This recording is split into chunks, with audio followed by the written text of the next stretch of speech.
Hi, I'm here to talk about politics in the Gilded Age. That time period we've been learning about roughly from the end of the Civil War, 1865, to about 1900. And there's two learning targets.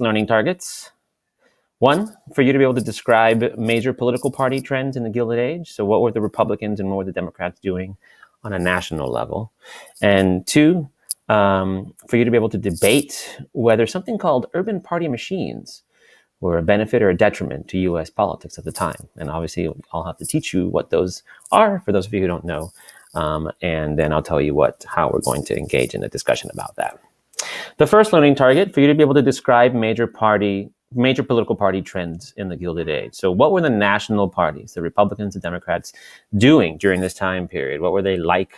Who voted for them? What did they stand for?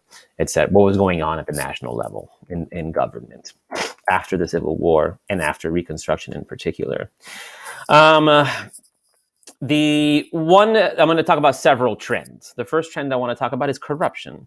So sadly, unfortunately, one of the big things that was prominent developments that was prominent during this time period is the fact that the federal government and the political parties in general, as they which ran the federal government, became known for corruption. This is true, for example, of President Ulysses Grant, during whose administration a whiskey ring was identified and made public.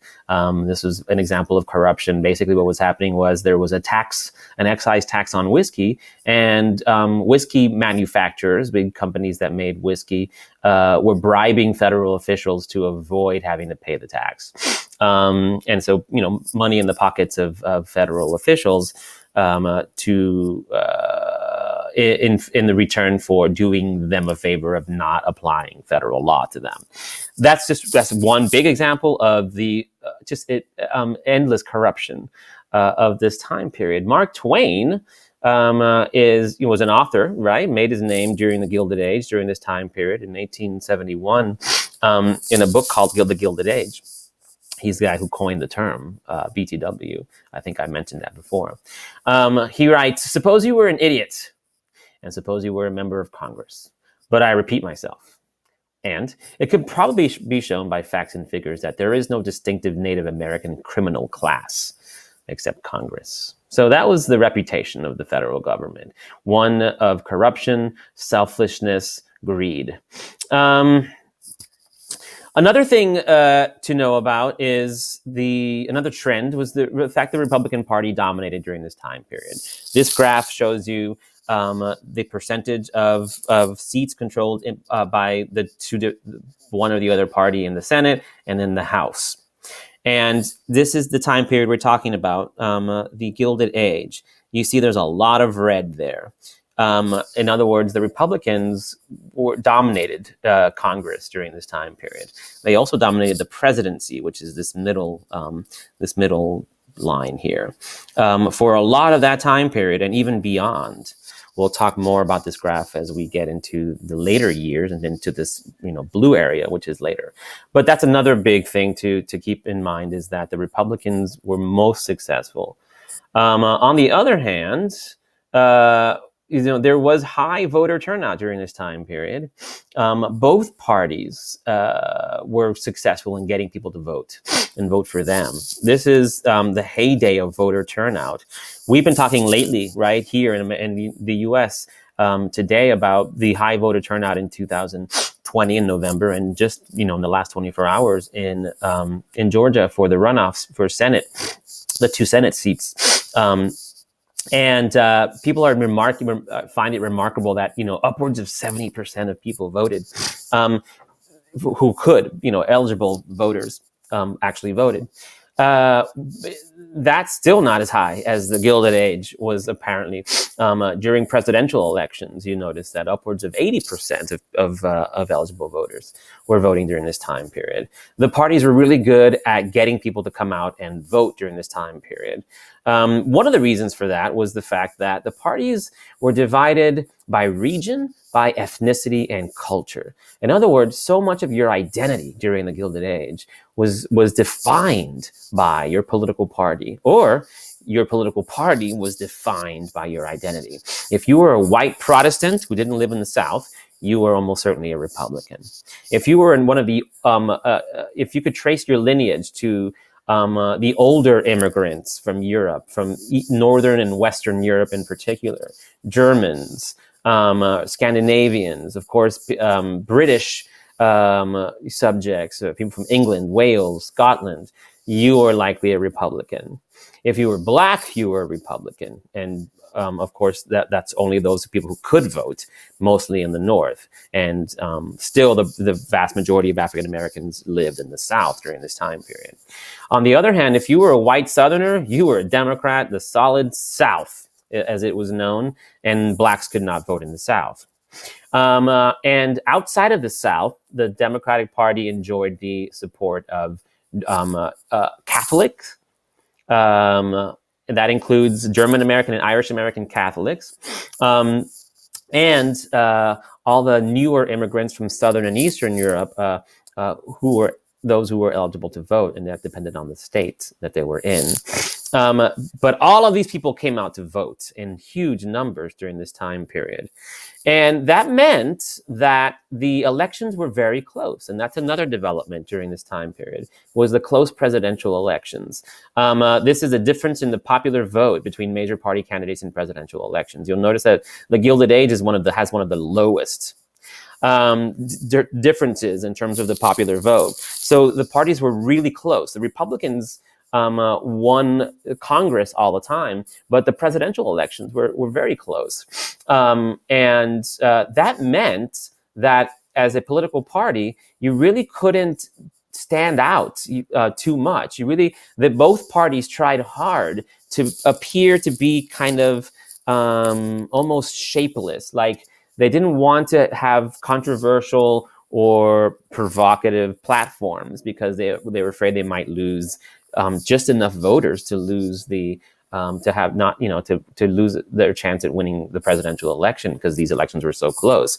As James Bryce put it in 1888, observing the political parties, he said, "Neither party has, as a party, anything definite to say on important issues. Neither party has any clean-cut principles, any distinctive tenets. Both have traditions, both claim to have tendencies, both have certain war cries, organizations, interests, and listed in their support. But those interests are in the main interest of getting or keeping the patronage of the government. Distinctive tenets and policies and points of political doctrine have all but vanished. All has been lost except office or the hope of it. The political parties tried hard not to stand for anything because the elections were so close at the national level." There were some things some differences between the two parties. Aside from who voted for them, the platforms of the two parties differed in that the Republicans were more likely to prefer higher tariffs. And remember, the federal government was the only government that could impose tariffs to protect American businesses, while the Democratic Party believed in low tariffs to facilitate lower prices for goods. The Republicans were the ones that believed in tight currency policy, while the Democrats were more likely to believe in loose currency policy. And we'll talk more about that when we get to the Populist Party and the problem of farmers. And the Republicans were the ones that continued to really believe in federal funding for transportation and other infrastructure during this time period, just like they did before. But one of the things that James Bryce said is all the parties stand for is getting or keeping the patronage of the government. All has been lost except the office or the hope of it. That's one really big trend during this time period. The parties that controlled the federal government controlled the employment in the federal government, and there was the money that was doled out by the federal government. And so it seemed like the single-minded obsession of both political parties during this time period was to control government, so they could control the employment in the federal government, the jobs in the federal government, and they can control the money of the federal government. And this is called patronage, right? Is the giving of government jobs to supporters. So, for example, President James Garfield in 1881 had 100,000 federal jobs to fill. That's nothing compared to like the 2 million or so federal jobs that exist today. But it's a lot of potential for patronage, and you can see why the parties would be so obsessed with getting power at the federal level, so that they could reward people with the jobs in the federal government. Garfield was assassinated, in fact, by someone who was promised a federal job and didn't get one. And after his assassination, Congress decided that maybe there was a there was a there's a date issue there. Sorry, I should say 1891. After his assassination, there was a public outcry. Something had to be done to stop this obsession with patronage. And so one of the major things that happened during this time period, one of the few major legislative acts of Congress in the late 19th century that really had profound and lasting effects, was the beginning of the shift away from patronage and the spoils system that, remember, Andrew Jackson had a lot to do with. He believed that as president, he should be able to reward his supporters with federal jobs. And that was known as the spoils system. There was a real public outcry after a president was assassinated for not giving somebody a job. And the Pendleton Act was passed. And basically what it does is it begins a process of converting the federal workforce, the 100,000 or so employees of the federal government at the time, to a merit-based system. So basically they created, the law created competitive examinations, which everybody who wanted a job in the federal government had to take. And then the jobs were given to the people who were most qualified. As radical as that sounds. At first, it was only 10% of federal jobs. People, still didn't want to give up all that patronage opportunity. But this percentage will increase and increase and increase until we get to the point we are today in 2020, when the vast majority of federal jobs are filled by virtue of merit, as opposed to as rewards for political support. That's one big thing that happened in the Gilded Age: civil service reform, thanks to how crazy the whole patronage thing had become. Anyway, that's the national level. Let's go down to the local level politics. And I'm going to tell you about something called urban political party machines in the Gilded Age. And you're going to embark on a process of being able, or by the end of it, you'll be able to debate whether urban party machines, these things I'm going to describe in a second, were a benefit or a detriment to U.S. politics. So, because the federal government was still very limited in what it did, aside from the postal service, the military, excise and taxes and tariffs and coinage and stuff like that, the federal government did very little during this time period. Fighting Indians, right? Funding some infrastructure. Most of the governing was done at the state and local level. And much of that governing was done by something called party machines. And one of the biggest and well-known of these party machines was the party machine in the Democratic Party machine in New York City, known as Tammany Hall. And the reason it was known as Tammany Hall was because it was headquartered in a building called Tammany Hall in the late 19th century. What was the party machine? Party machines were Democratic or Republican organizations that included both the elected officials. So if there was a Republican mayor, that person was a member of the political party machine in that city. And unelected officials, other people who were just, members of the party who were paid staff for this institution known as the party machine. And the party machine was run by not necessarily an elected official, by a boss. So New York City had this powerful party machine called Tammany Hall. Philadelphia had a powerful Republican Party machine. Chicago had a powerful Democratic Party machine. Every city had a party machine or competing party machines that basically ran the show or tried to run the show. They're the ones that ran the elections, counted the votes, and ran the government of the city that they were in. How did the party machine stay in power? Well, the main way they would do this is just like the federal government, they would provide patronage.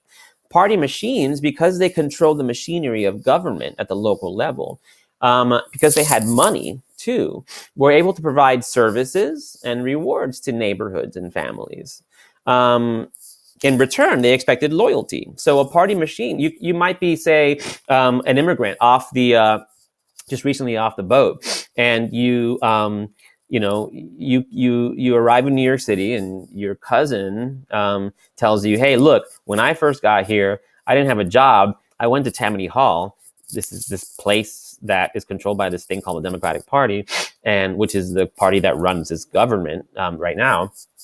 And I asked them for a job, and they were able to find me one." And sure enough, you go to Tammany Hall and you say, "Hey, I just got here. Do you have any help that you can offer me for finding employment?" "Sure, we do. We have this company, the construction company that's building a bridge. We can ask them to employ you." Simple as that. "Thank you. In return, what did you do? As soon as you were able to vote, you were going to vote for the Democratic Party." These services included all kinds of things, from housing and food to jobs, etc. There was any kind of problem, you called the party machine, and they were the ones that were more likely to be able to help you. This is one of the reasons why there was such high voter turnout during the late 19th century. Going back to that, people's loyalty to the party machine translated into consistent, voting. People were passionately in favor of their party machine, given that very often they owed their party machine that loyalty thanks to some favor the party machine had done for them. Well, this sounds great. There's this thing called a political party machine. It's controlled by one of the political parties.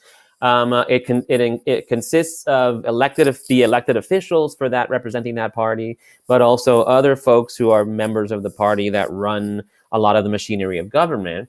And they were able to provide services to citizens or to residents of the city in return for their loyalty at the ballot box. This sounds good. What are we debating today? Well, the party machines, unfortunately, very often engaged in shady or unlawful practices. It wasn't uncommon for the party machines to be involved in electoral fraud, real electoral fraud, not the kind that the more specious type of electoral fraud that is purported to be happening lately without much evidence, but a lot of real, genuine electoral fraud, and the theft of public money, the misuse of public money, meaning the government's money. So there was some shady stuff going on in these party machines. So, on the balance, do we think that political party machines, like New York's Tammany Hall, were a force for good? By the way, you're going to encounter a person by the name of Boss Tweed in the reading you're about to do. Here he is pictured in a photograph. Here are a couple of political cartoons of Boss Tweed. For a couple of decades, he was the leader of the boss of New York's Tammany Hall, the Democratic Party machine in New York City. He wasn't an elected official. He was the boss of the party. And he's the one that, often got to pick who was going to run for, to represent the Democratic Party in elections, and basically ran the show. And he was one of the more notorious of these, party bosses.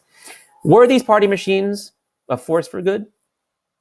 So you're going to do a little bit of reading, and then of one half of the two sides, and then we'll have a discussion during the synchronous time. See you then.